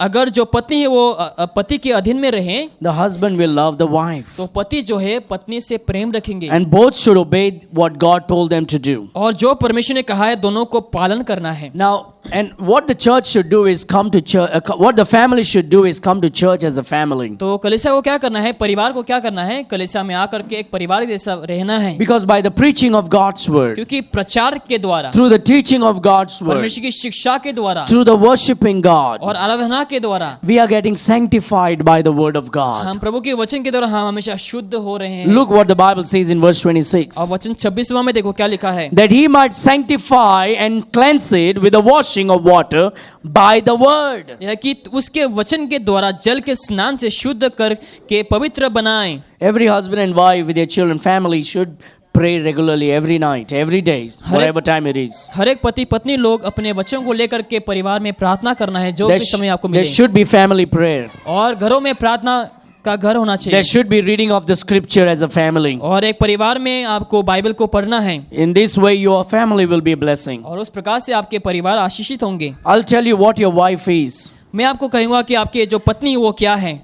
Look at verse 27. और वचन 27 में देखो, This is spiritual, okay, not physical. और ये आत्मिक है, शारीरिक नहीं है। When you married your wife, जब अपने पत्नी से शादी करते or हैं, the girl that you will marry one day, और जो लड़के से आप शादी करेंगे, she will come with lot of spots, spiritual spots in her life. और बहुत सारे ऐसे कलंक को लेकर के, आदमी कलंक को लेकर के वो आएंगे आपके She will pass. have many wrinkles, spiritual wrinkles. और उसके चेहरे में बहुत सारे ऐसे स्पिरिचुअल रिंकल्स होंगे। She will have many blemishes spiritually. और उसके आत्मिक तरीके से उसके बहुत सारे ऐसे दाग वगैरह होंगे, कलंक होंगे। Which means she is a sinful fallen woman. इसका मतलब कि यही है कि वो पापी एक स्त्री है। When you marry that woman, जब उस स्त्री से शादी करेंगे, God is giving the responsibility to the man. परमेश्वर उस व्यक्ति को कर्तव्य को देते हैं। I give you my child, मैं अपने संतान को आपको देता हूँ, and you will have to make her glow. और तुम्हें उस स्त्री को ग्लो में लेके आना है। I want you to work on her life, मैं चाहूंगा कि तुम उनके जीवन में तुम काम करें, bring her into maturity, और उन्हें मैच्योरिटी में आप लेकर के आए। and I want you to treat her like I treat you. और मैं चाहूंगा कि जैसे मैं तुमसे वर्ताव करता था कि तुम भी उससे वर्ताव करो। Look at yourself if you can. आप अपने आप को देखो, अगर आप देख सकते हैं तो। Well, if you cannot see now, when you go home, look at your mirror. तो आप जब घर जाएंगे तो आईने में आप अपने आप को देखिए, And you will find out तो उस समय आपको मिलेंगे that you are not handsome. कि आप हैंडसम नहीं हैं, You are desperately wicked person. कि आप ऐसा एक पापी हैं। And yet God loves you. लेकिन फिर भी परमेश्वर आपसे प्रेम करता And है, yet God puts up with you. फिर भी परमेश्वर आपको देता है Am I right? कि नहीं? And God still forgives you. फिर भी परमेश्वर आपको क्षमा करता And है, He still loves you. फिर भी परमेश्वर आपसे प्रेम And करता that है। is exactly what God is saying. और वही परमेश्वर कह रहा है Just यहाँ as पर, much I love you, जैसे मैंने तुमसे प्यार as किया much है, as I put up with you, जिस तरीके से मैंने दिया है, as much as I am compromising and adjusting with you, जिस प्रकार से मैं कॉम्प्रोमाइज एडजस्ट कर रहा हूँ खुद in the को, same way, उसी प्रकार से I want you to deal with your wife. मैं चाहता हूँ कि ताकि तुम अपने पत्नी से वर्ताव करें। You say you don't understand my wife. आप कहेंगे कि तुम मेरे पत्नी के बारे में नहीं जानते हो। God says, look at yourself प्रभु कहता and है, measure up with me. प्रभु कहता है कि तुम अपने आप को देखो, नाप के देखो तुम खुद को। I take care of you so much. मैंने तुम्हें संभाला है, I forgive you. मैंने तुम्हें क्षमा किया है। And so God says in verse 25, तो वचन 25 में परमेश्वर कहता है, husbands, हे पतियों, love your wives, अपनी अपनी पत्नी से प्रेम even as रखो, Christ also loved the church. जैसे मसीह ने भी कलीसिया से प्रेम And किया। then he doesn't stop there. He says, and gave himself to it, और लिखा for है, it, लिखा है प्रेम करके अपने आप को उसके लिए दे दिया। which means sacrifice. इसका मतलब sacrifice. You'll have to sacrifice a lot. आपको बहुत से सेक्रीफाइस करना होंगे। Maybe work a little bit more so you can make more little money. शायद आपको और ज्यादा काम करना होंगे ताकि आप पैसे कमा सके अच्छे You से। you can cut something for you so you can give more for your wife. ताकि आप खुद के लिए कुछ रखें ताकि आप अपने पत्नी के लिए भी कुछ दे सकें, Buying her new clothes और उसके लिए नए कपड़े खरीद कर, or what she needs. या फिर जो उनको जरूरत है Satisfying her physically, उसको शारीरिक तौर से आप सेटिस्फाई करें, emotionally, इमोशनली आप करें, materially. और जरूरतों को पूरा करने के द्वारा। Man, it's a big job. ये एक if you got married. अगर आप शादी करते हैं एक बहुत ही बड़ा एक काम है, But God says that's a good responsibility. लेकिन प्रभु कहता है वो एक अच्छा रेस्पॉन्सिबिलिटी है आपके लिए, Keep her happy, और उन्हें आप खुश रखें हमेशा, help her. उन्हें आप मदद करें, And if you by doing that, और उसको करने के द्वारा you see one day you are going to stand before the Lord. Verse 27. एक दिन आप परमेश्वर के आगे खड़े रहेंगे। वचन 27 में देखो, God says, I gave you my daughter परमेश्वर ने कहता है कि मैं तुम्हें अपने कन्या को दिया है so that you can give her back to me. ताकि आप उन्हें मुझे वापस से दे सकें। Now I want you to give her back to me in a different way. और मैं चाहूंगा कि तुम उन्हें अलग ही तरीके से, ताकि आप वापस करें, Because when I gave you, क्योंकि जब मैंने तुम्हें दिया था she came with all spots and wrinkles and blemishes. और बहुत सारे कलंक, बहुत सारे झुर्रियों को लेकर के वो आई हुई थी। Verse 27. वचन 27 में देखो, That he might present it to himself a glorious church, लिखा है और उससे ऐसे तेजस्वी कलीसिया बनाकर, not having spot or wrinkle or any such thing, अपने पास खड़ी करे, जिसमें ना कलंक ना झुर्री, but that it should be holy and without blemish. ना कोई और ऐसी वस्तु हो, वरन पवित्र और निर्दोष हो। It is a responsibility of the man, of the father, of the husband towards your wife and your daughter. और वो एक पुरुष का एक कर्तव्य है आपके पत्नी के ऊपर, आपके बच्चे के ऊपर। You can do this when you pray with her and read the Bible with her and come to church with her. आप ऐसा करना है कि जब उसके साथ प्रार्थना करें, उनके साथ कलीसिया को आए, उनके साथ बाइबल पढ़ें। You cannot do this, verse number 27, without obeying verse number 25. आप वचन 27 को And 26. समाप्त नहीं कर पाएंगे अगर आप वचन 25वां को, वचन 26वां को अगर आप पालन नहीं करते The हैं। last thing is church is a pillar and ground of truth. और आखिरी जो है कलीसिया जो है एक सच्चाई का खंबा है और एक बुनियाद है, The pillar and ground of truth. और जमीन का एक खंबा है, सच्चाई 1 का खंबा Timothy है। 3:15. और पहला तिमोथियो का हम 3:15 हम And देखेंगे, I'll finish here reading this और verse. इस वचन को पढ़कर हम यहाँ पर समाप्त करेंगे। This verse is very important, so I put it last. और ये वचन बहुत ही जरूरी था, इसलिए मैंने अंतिम में इस वचन को रखा है। Every father should spend, if you have a daughter, I don't have a daughter, but every father should spend more time with the daughter if you have. अगर आपके पास कन्या है तो आपको अपने अपने बच्चे के साथ समय को गुजारना है, She should be in so much love with you. और उन्हें आपसे बहुत ही प्यार करना है। And when she grows up, you will find out that she will not go worldly. और जब वो बड़ी हो जाएंगी तो वो आप देख पाएंगे कि वो संसार में नहीं जाएंगे। If she doesn't get your love, अगर वो तुम्हारे प्यार को नहीं पाती then हैं, your daughter will find the love out in the world. तो आपके जो कन्या है वो दूसरे संसार में जा करके As a वो प्यार father, you should protect your daughter. एक पिता होने के नाते अपने कन्या को आपको रक्षा करना है, Love your daughter. अपने कन्या को आपको प्यार करना है, Talk to your daughter. अपने कन्या से आपको बात करना है, Take her out sometime alone और- and make her feel special. और कभी कभार आप बाहर ले जा करके उन्हें स्पेशल महसूस कराइए। Sometimes fathers love their daughter when they are small.